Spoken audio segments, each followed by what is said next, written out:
everyone, and welcome to Shergroup on the Sofa. I hope you're all having a good week. It's nearly the weekend, which is when I do this segment. I'm definitely on wind down towards the weekend. So I hope you're all in a good place. And I've got my good friend with me today, Uros, who's going to be talking about public adjusting here in the US, and particularly out of Florida, although they do cover the whole country. And he is from Stone Claims Group. And we have met through working with BNI in Orlando.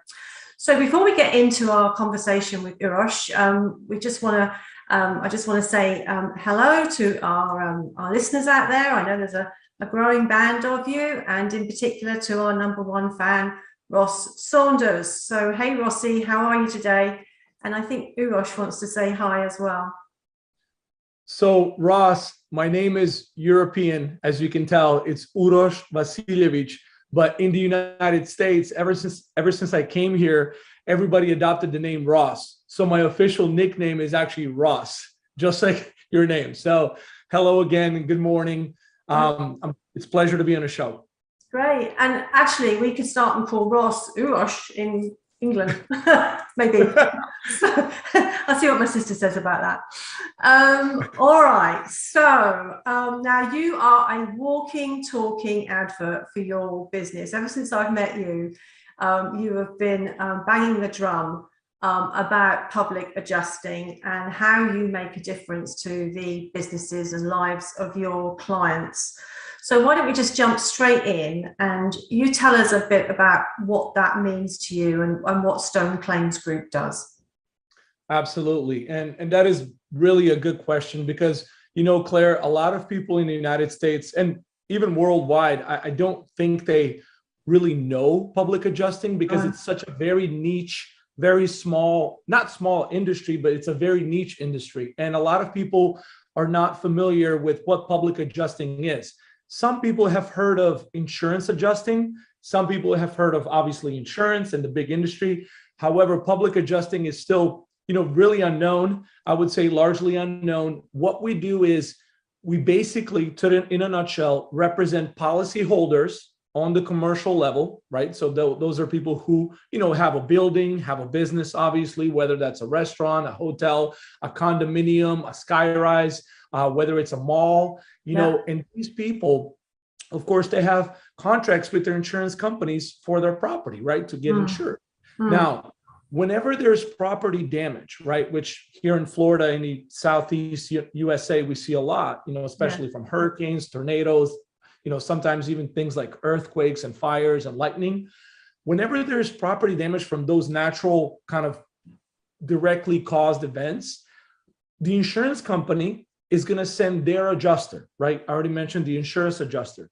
However, the insurance adjuster actually works for the insurance company and not necessarily for the policyholder, or in our case, the building owner. So their job is to really represent the interest of the insurance company.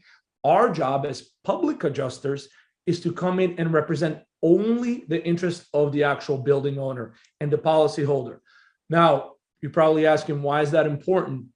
It's very important because on a commercial level, you know, I'm not going to really advocate for the residential side because there's a lot of different things that happen on the residential side. But on the commercial side, you know, there's usually a large discrepancy in what the insurance carrier is going to offer to the building owner for their damage versus what we're going to be able to come in and maximize for. So a lot of times, you know, people need representation. You know, if you think about going to court, even if it's like a speeding ticket, right? A lot of 99% of the people are going to actually hire a representation, you know, hire an attorney to represent them in court. It's the exact same way, right? So we are actually one of the two parties, the other party being the attorney, that can legally in the United States represent you in a property damage insurance claim against your insurance company. So in a nutshell, we pretty much come in, represent you as the policyholder, and maximize the fair value of the claim. We're going to go in, do a full and thorough inspection, make sure that no damages are missed, make sure that our estimates and our photo reports and our technological reports are fully, you know, up to date, maximized, nothing is missed.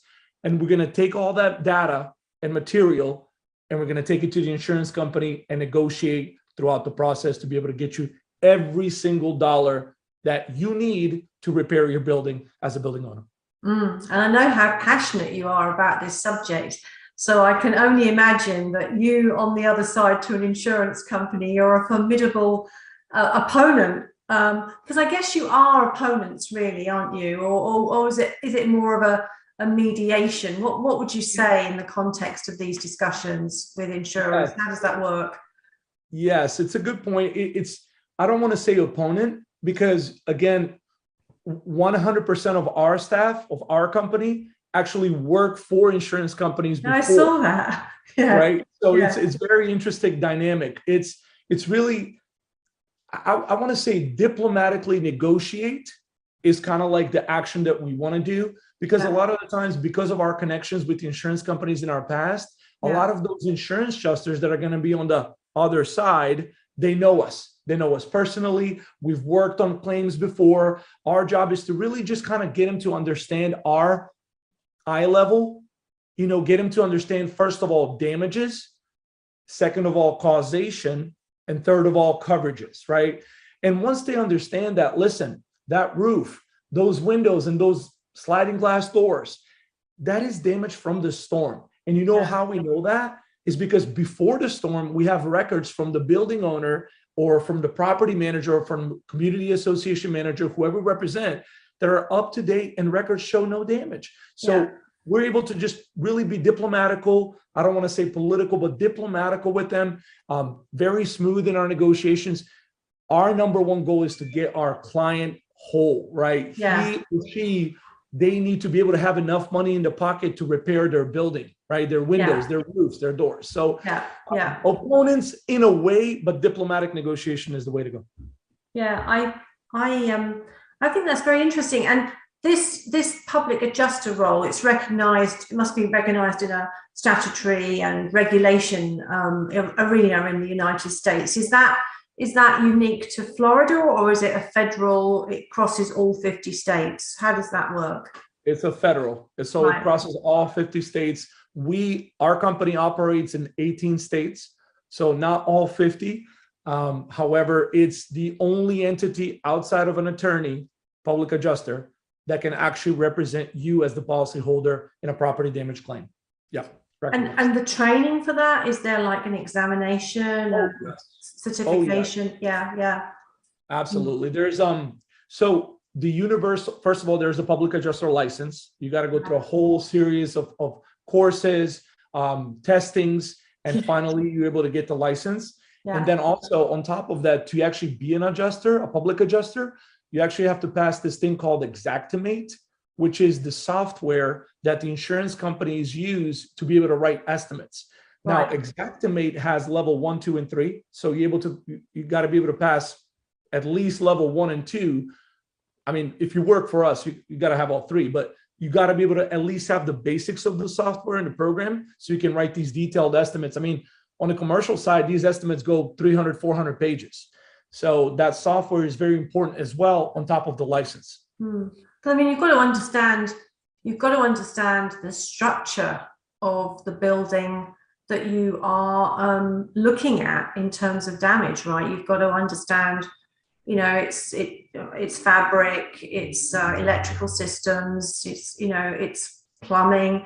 I mean, for those of us who are looking at this sort of with you and not having your insight, if I've had offices in the past, if it got struck by lightning or, a hurricane took the roof off, I mean, there's a whole host of engineering almost and surveying and building and maintenance issues that have got to be looked at as part of the rebuild, right? Absolutely. I mean, in our interview process, of course, we want to make sure that the person worked for carriers, for insurance companies before, but one of the primary questions is, hey, do you have any construction knowledge? Do you have any construction background?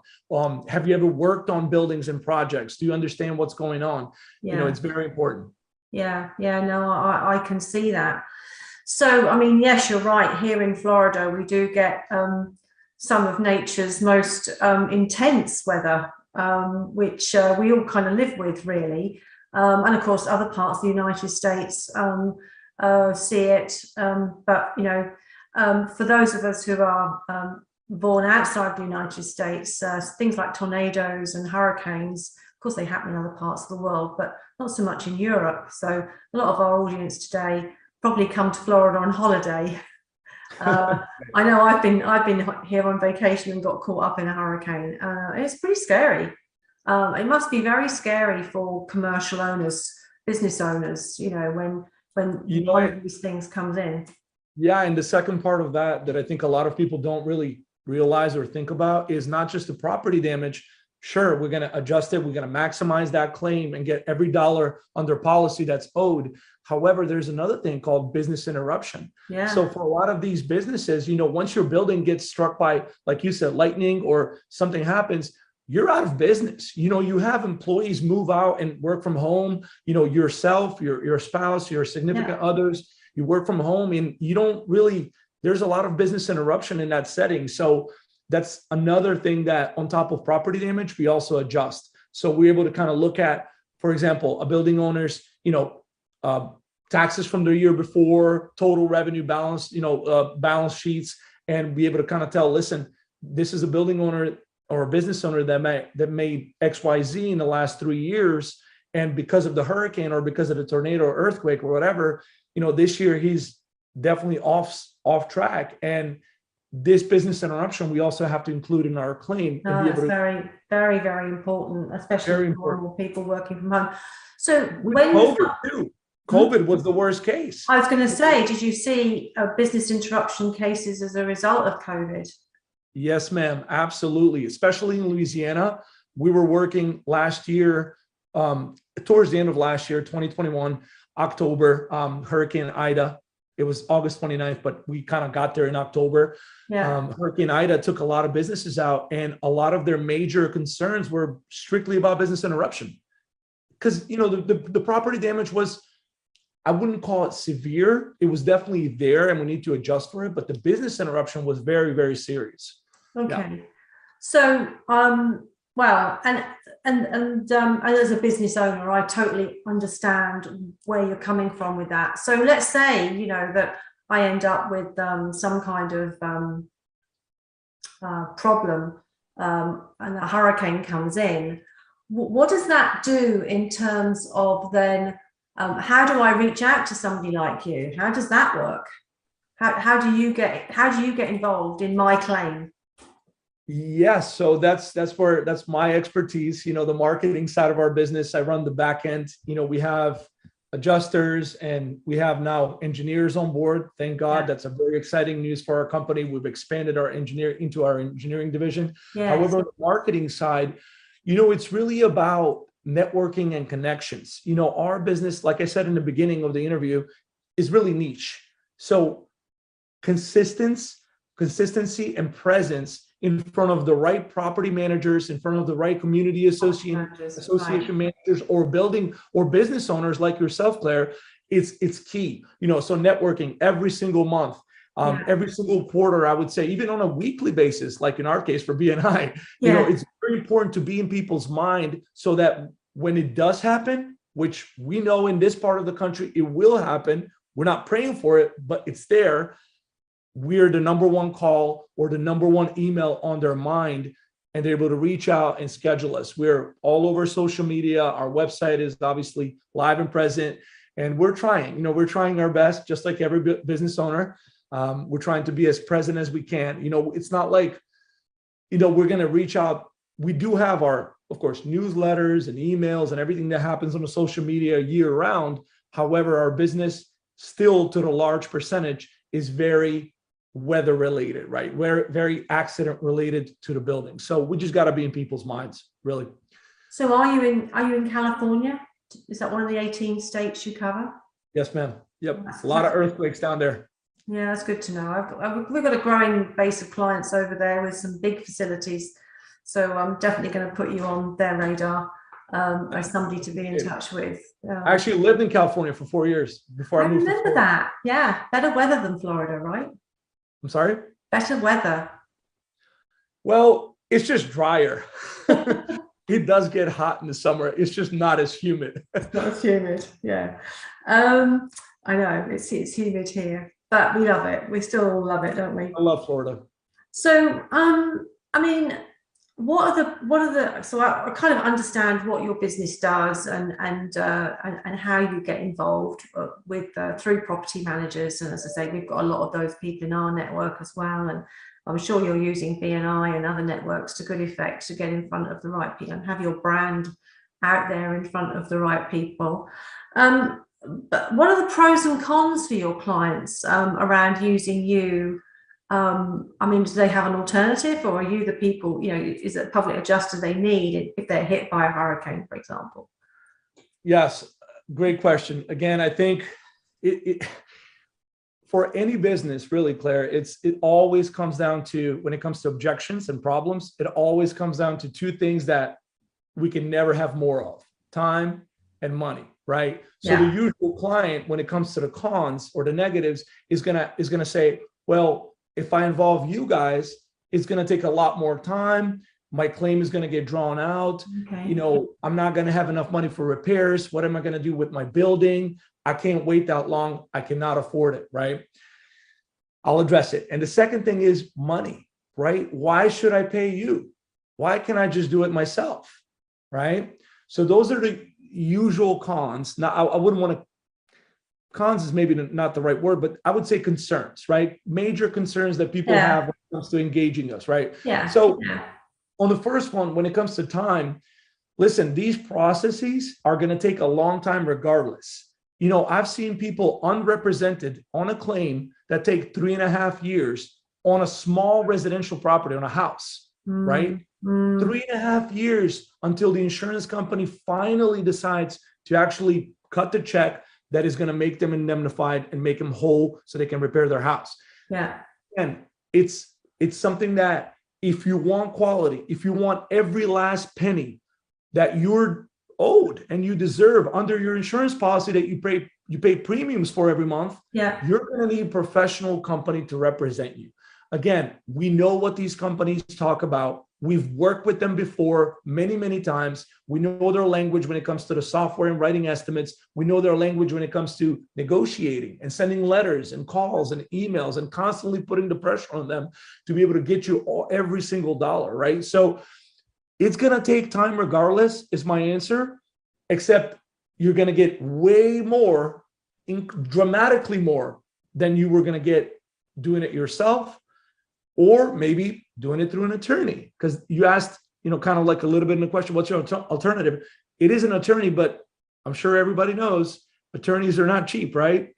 Especially nowadays. So when it comes to fees, we can get into that, but we're way drastically. Let's talk. So you've got these great services, and we'll get into exactly how you do some of this stuff. I read in the research to this interview, you've got some great tech that you use, but is it a contingent basis? Do you charge your client based on what you recover? That's a percentage of what you recover? Yes, ma'am. Yeah. So basically at the end of the process, I'll be upfront for anyone who's watching this.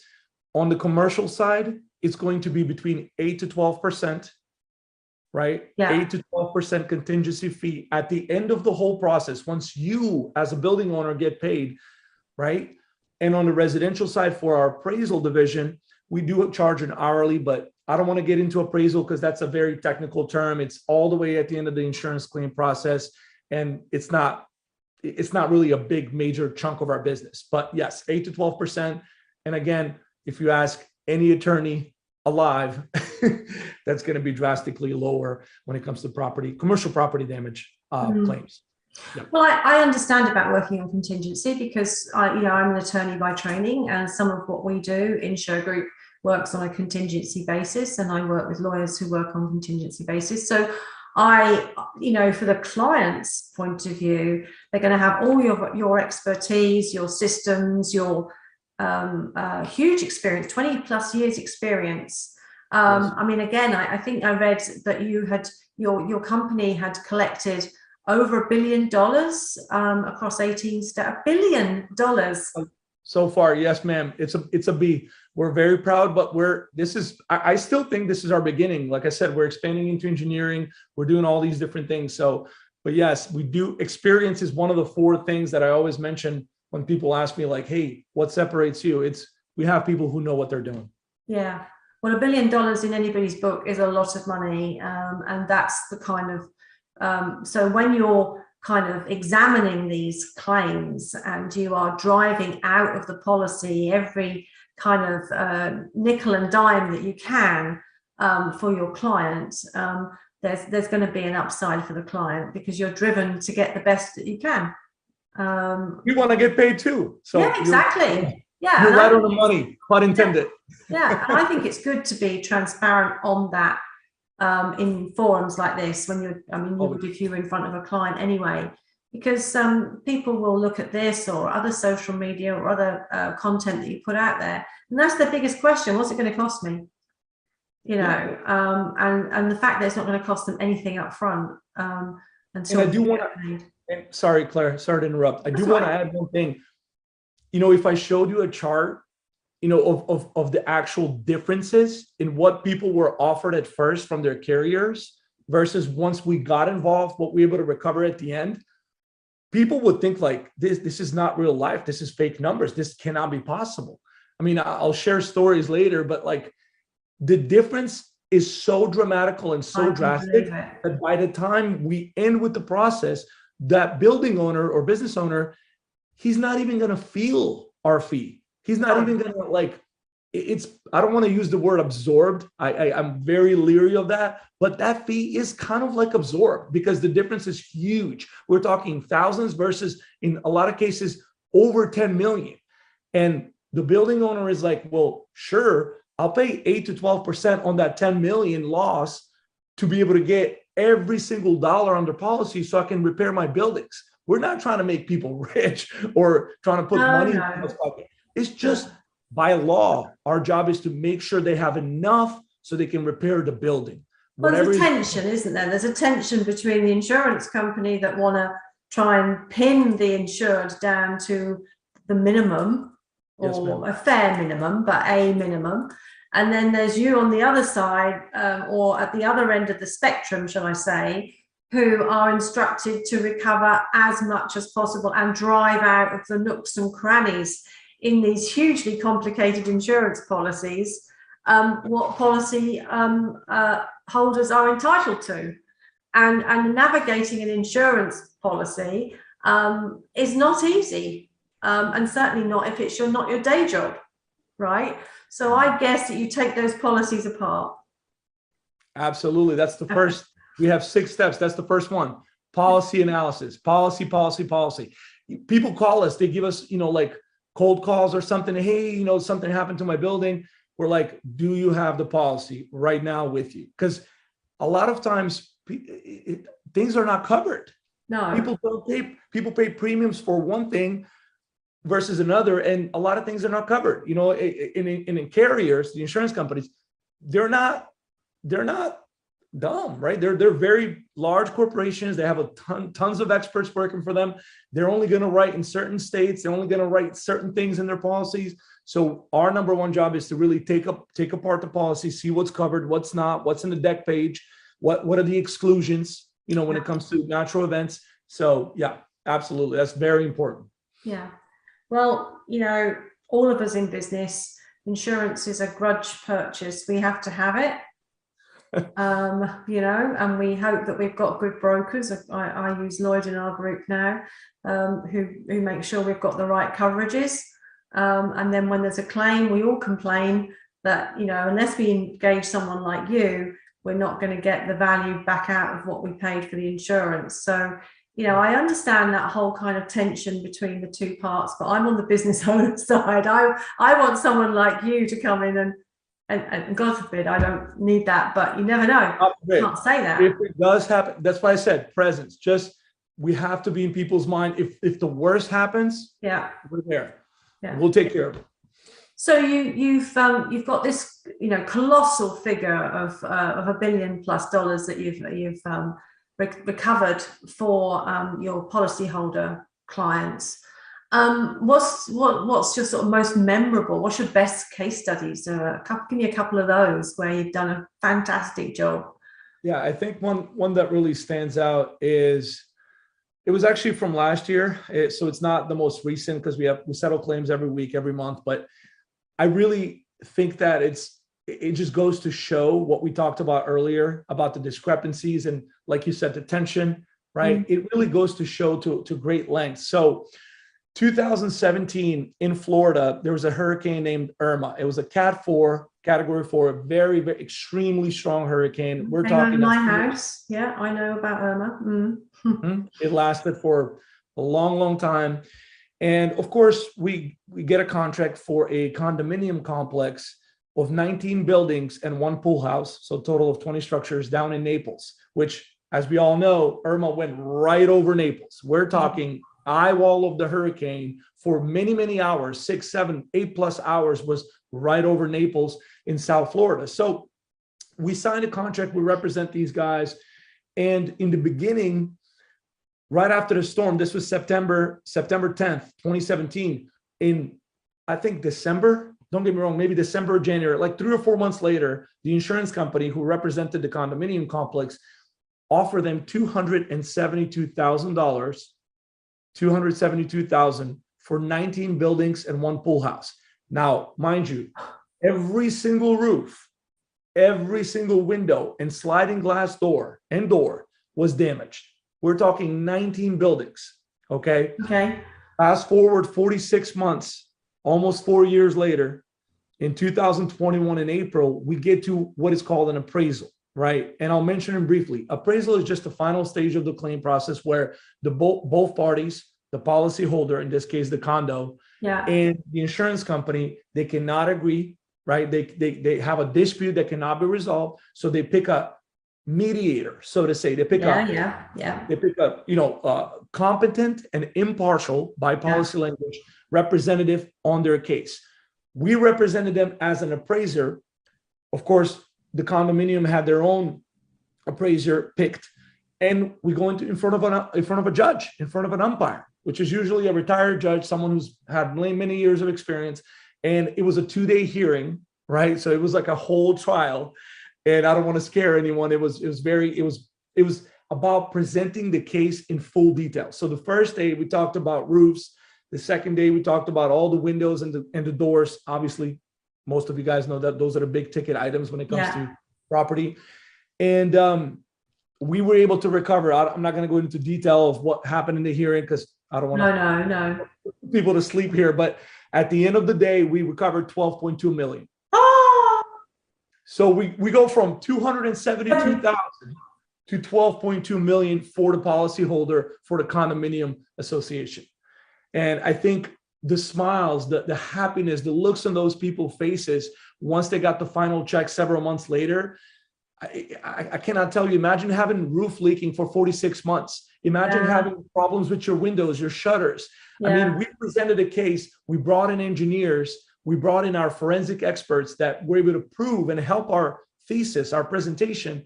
And the judge finally said, you know what, guys, these guys are absolutely right. I think all of the doors and windows are absolutely damaged from the storm. And I don't even want to talk about the roofs because I went on the roofs. The judge himself, the umpire, actually had visited site.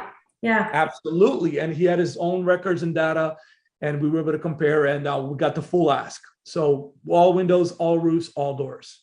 So and those guys are building right now. They're in construction. So wow. So 272,000 plays 12.2 million. 12.2 million. That's a hell of a business. It's on our pamphlet. It was a very, and also it was memorable too, because these people went through so much pain. Imagine going through a claim process for almost 4 full years. I mean, that's why the property managers and the residents, the condo owners, or was it the property management company? Were you looking after everybody, or how did that work? So in that case, because since it's a condo association, we were dealing directly with the board. So they have a board of directors and members, obviously, and the president. So in our case, we mostly dealt with the president of the board for the condo association. And of course, we talked to all the residents, all the homeowners that live in the area, heard their stories and their pictures, photographs, videos. We used all the data that we could get. That's amazing. That's a great case study. Have you got? I'd love to see pictures of that as well. So we have a whole Google Drive. Don't worry, I can send you. No, I mean that's really fantastic. So, I mean, and that's the reality in this part of the world. I mean, these things do take the hurricanes, and Irma was particularly nasty. They do take the whole place apart. If you get in the wrong, if you're just in the wrong spot as it comes over, it's weird, really, how it kind of can hit one part of the building and not another, or just demolish something and the building next door is standing, right? It really is an act of God. So you've got this a fantastic story to tell, and you're helping policyholders in this commercial setting with these real case studies of what is happening. I mean, where are you targeting your audiences? You've got this new engineering division. Where do you see your audiences coming from in the future, and who do you want to talk to? Yes, absolutely. I think the biggest target for us is property managers. Yeah. And of course, with that comes the community, we call them CAMs, which is community association managers, right? Yes. And, a lot of times we also get a lot of business from insurance brokers. You wouldn't think of it first, but and by the way, it took us years to be able to get to a position where we established a trust with some of them that do write policies, because of course, in the beginning, they always think, oh, it's a public adjuster. They go out and tell everyone they have a claim, increase the rates and whatnot. That could be farthest from the truth, but It took us years. And now that we finally have their trust and their relationship, oh my gosh, for any claim need, we're their number one call. They write policies every day. We have an agent in Central Florida, and he has about 1,000 policies here in this region between Tampa and all the way to, Jacksonville. And we're his number one call. Yeah. If something happens, he knows that we're not going to, first of all, we're going to go in and do a free inspection, free of charge, and tell the client, listen, this is a legitimate claim that we can stand behind, that we would like to represent you on because we also want to get paid. Or we can say, listen, this is not a legitimate claim. Your building was in poor condition before. You have no maintenance records. Your board minutes are all over the place. There's a lot of wear and tear. These are some of the reasons that we think the insurance company is going to really, really fight hard on, and they're probably going to be right. And we're not going to be able to defend your claim. So he knows that we're going to do right by his clients that he writes policies every single day for. So I would say, again, property managers, CAMs, brokers, attorneys, sometimes, a lot of it first party property attorneys. And of course, last but not least, the contractors. Because they're all over, they have a lot of times contractors have, people out in the street, so to say, knocking on doors and getting a lot of roofs and windows and all kinds of things. So, but their job is to really, and this is delicate, I don't want to go on a tangent, but their job is to really just stick to contracting and roofing, right? Not necessarily to adjusting. There was a law in Florida in July last year that was actually passed and signed by Governor DeSantis that said, listen, this is illegal. It's illegal for roofers and contractors to solicit people and homeowners and building owners for public adjusting or for any insurance claim needs. And same for us. If we have a question about roofing or a building construction, building envelope, they say, we always refer to our preferred contracting partners, and they can take care of the rest, all the questions. Good. Those are, I would say, 4 or 5 main groups. Yes. Well, having heard what it takes to become a public adjuster, I can understand why there has to be that clear division between the contractor and the adjuster.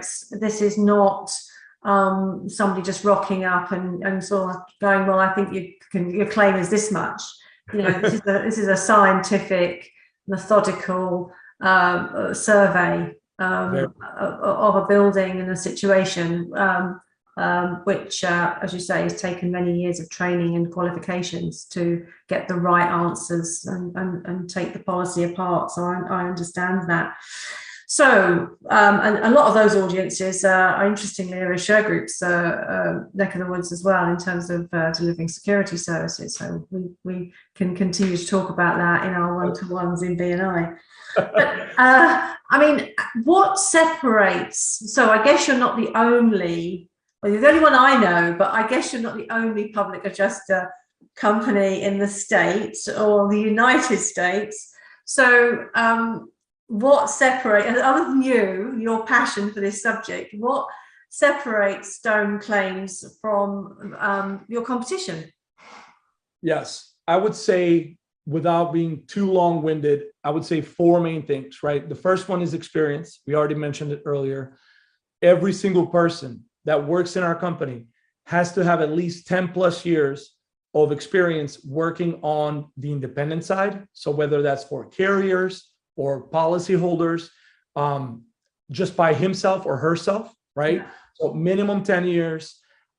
We offer a lot of benefits and training in our company, but that's only for a new program now, which is, it's a trainee program, but even those people have to have minimum of 5+ in construction.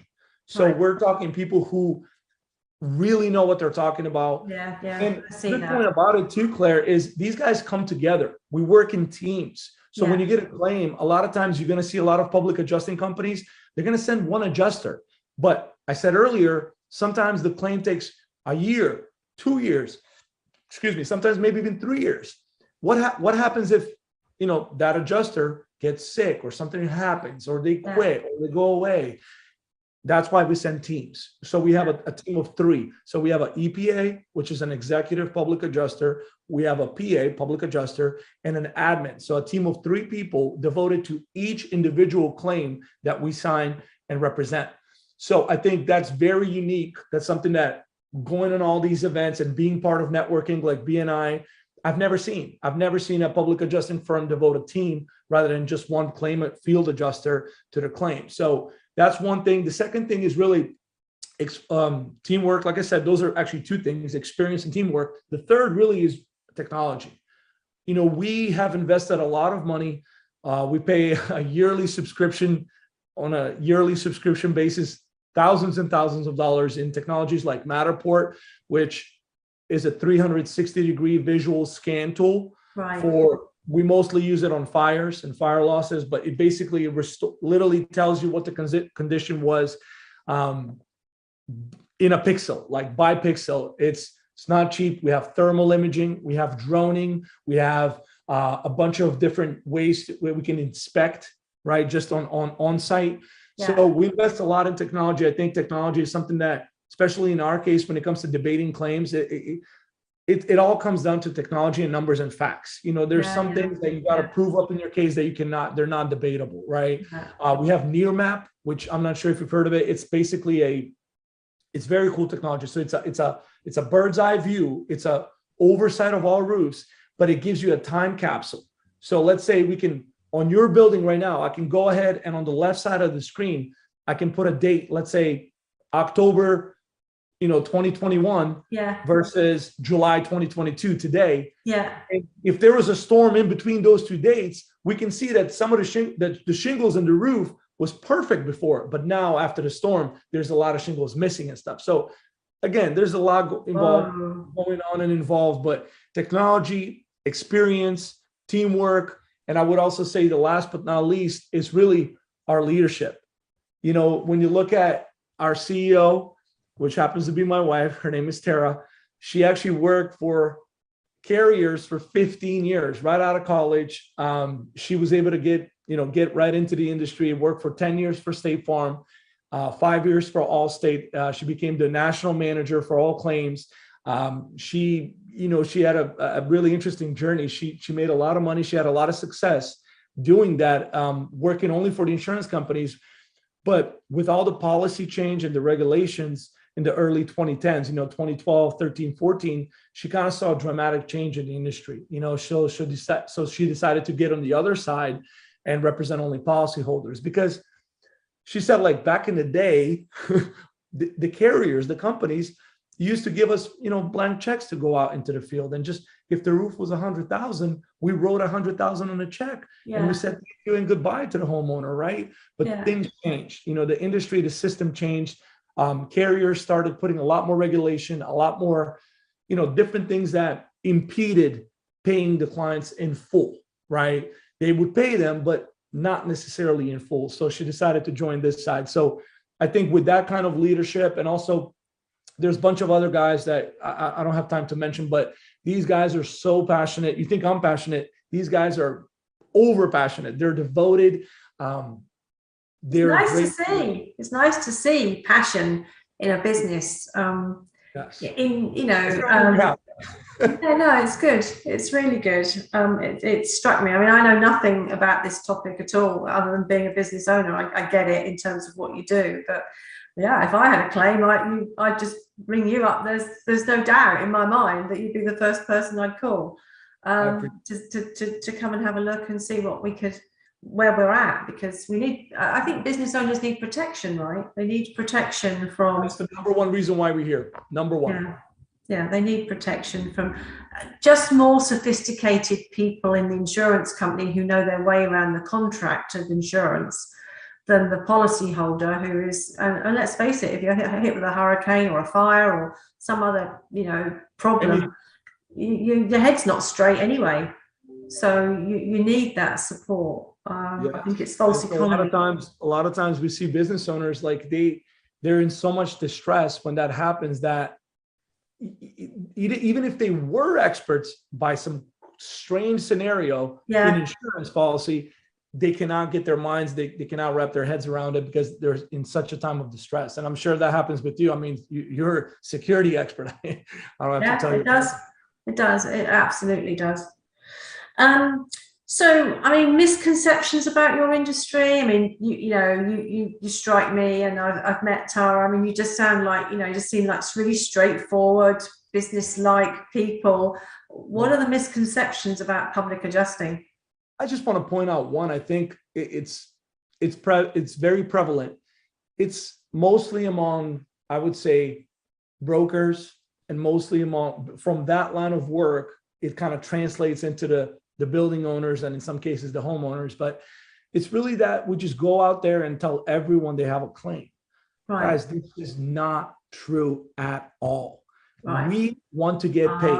Talk about straightforward, right? We work on contingency. We don't get paid sometimes for a year, 2, 3 years. And in that time, a lot of times what separates us, I forgot to mention, we have to front the cost of experts to be able to bring in a forensic expert, a window, a roof expert, whoever it may be, to prove up these losses and actually articulate them in a way that the insurance company can understand and pay for them. Yeah. But these are costs out of our pocket that we only recover at the end. So I'm not going to go out and tell you have a claim if I don't think I can legitimately represent you and actually get paid myself for it, right? And so that was one misconception that it kind of took us a long time to, and one quick one, second one, last one is the policyholders sometimes have a feeling that, well, you know what? You guys sound great. You guys sound like you know what you're doing. I feel comfortable in just waiting to see what my insurance company is going to come back with for my initial claim. That is the biggest mistake, because once they set their mind, and by mind, there's a technical term called reserve, that insurance company is not going to go over that number for your claim. It's going to be much more difficult for us to go into claim. Of course, we can a year later.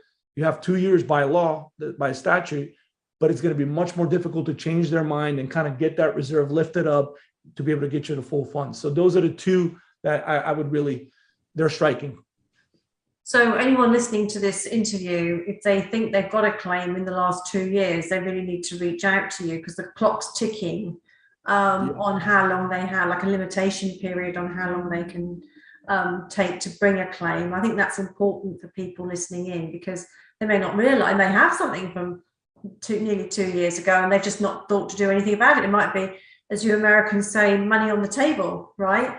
And they're missing out on making a claim because they haven't heard from someone like you and they don't understand what can be done. So I think that's something that we, so if you're listening to this and you think you might have a claim, then reach out to Uros. We'll put all his information in the show notes and how you can contact him. So, I mean, what are you most looking forward to in the next, 24 to 36 months? What's happening at Stone Claims? Engineering. Very excited. We're very excited. We've opened up a new division, and I'm going to be straight up and very direct with everyone who's watching this. Our business, we want to make sure it's year round, right? And based on the recent statutes and laws in Florida and many other states, there needs to be inspections and engineering inspections every single period of time, right? If you're a property owner, if you're a community association manager, right? Our engineering division is going to help us to really make us not necessarily just a weather-related business, but more of a year-round business where you can use our services for phase 1 inspections of your building, phase 2 inspections of the building, all kinds of pre-loss reports, again, narratives that we can write, and all kinds of things. So we're very excited to start officially growing that division. I think in 24 to 36 months, about 2 to 3 years, I think we're going to get to a point where we're pretty much the one-stop shop. So it's not just if something happens, it's like we're there for you all year round, and you need to use us. Now, again, another major point of why we're opening up this engineering division is not only to write these reports and make sure that the associations and the property managers have accurate and proper records of their buildings before, is to, if in case something happened later down the line, we're their number one resource for an actual claim as well. So pretty much one-stop shop. We're very excited about that. So let's see how it goes. That's very. I'm married to a civil engineer, so I don't know engineering, but I get what you're saying, and I can see that the management and of a building through its life, and capturing that through that technology we're talking about, and then knowing how that building is put together. When a claim comes, you're on the front foot, aren't you? And you're able to drive that claim forward in a different way, perhaps, than being reactionary. You're proactively ready to go. So I think that's a great innovation. And as you say, it gives you resilience to your business model, which is why we do these interviews. Actually, is talking to people about their businesses and understanding what's driving them to move forward as business changes. And we love just talking to business owners and seeing what drives them, because over the years, Shergroup has driven itself forward from its core business, like your core business was being that public adjuster, and you add on as you develop your expertise, and you're able to go into new places, which is great. Exactly.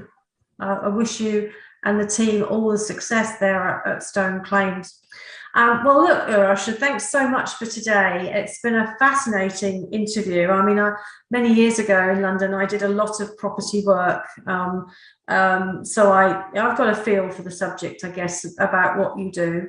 I think it's great. But I think from the point of view of our audience in Florida and across the States, then they can go to your website, which I've got down here is stoneclaims.com. Is that right? Okay. And all the information they need about how to instruct you is there. And you've got an Instagram account. Great.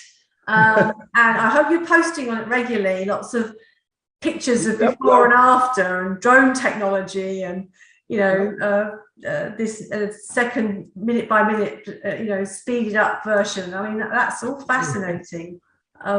We actually do. Yeah, we have Facebook, Instagram, LinkedIn, Stone Claims, usually your Stone Claims group. You can find us anywhere. Yeah, so that will all be on the show notes to this YouTube video, and you'll be able to go and look. If you think you might have a claim, or perhaps you've got a claim going through and you want a second opinion, maybe Uros can help you with that. It's a tremendous resource, I think, for business owners. Don't think you can stretch to the UK this service, Uros. Although I think it would be a useful service on many levels in the UK. But the United States is quite big enough for one lifetime, right? I agree. You're still conquering the other. You're in 18 states, which is much bigger than us. But I think that's fantastic. So thanks very much for contributing today. It's been great talking to you, and I love the passion. For everyone else, that brings us to the end of today's interview. Thanks so much for being with me on the sofa with my friend Uros. Please go and visit our website at shergroup.com, where we continue to add business solutions to our platform for business owners. We are business owners ourselves, and we know the sort of issues that you face, including insurance claims that don't get on the right track. And this is all part of the roller coaster of running your own business or being a decision maker in a business. And people like Uros can help smooth out some of those hurdles that can come across your desk, and that's what we want to do here. Shergroup itself is on Facebook, Instagram, TikTok, Twitter.